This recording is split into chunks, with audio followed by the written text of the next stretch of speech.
Pag-usapan naman po natin ang tungkol sa sponsor ni Dara.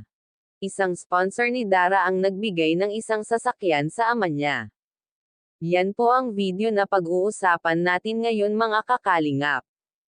At bago po tayo magsimula ay gusto ko lamang shoutout ang ating mga minamahal na mga viewers at supporters.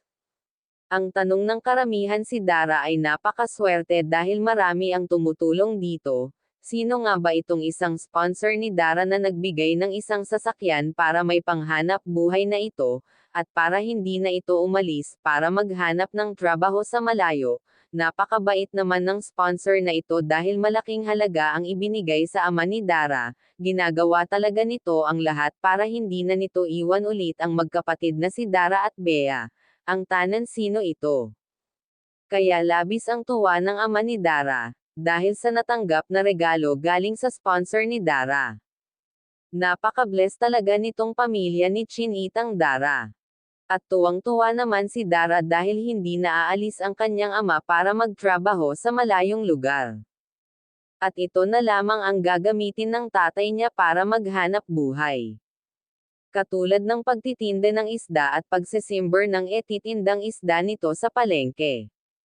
Dahil kung aalis pa itong si Tatay Domingo ay segurado na maaapektuhan ang pag-aaral ni Dara.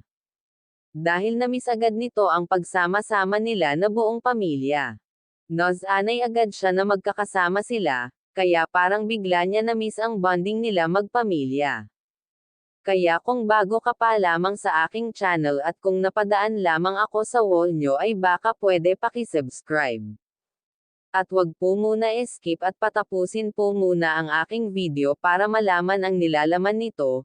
Kaya payo ko lamang sa mga beneficiary ng Team Kalingap ay sana magpakabait kayo, kung ano kayo nang makilala ng Team Kalingap ay wag magbabago, kaya wag po natin kalilimutan suportahan ang ama ng ating Kalingap na si Val Santos Matubang. At hanggang dito na lamang ang ating mixing reaction. Again, maraming salamat sa panonood ninyo.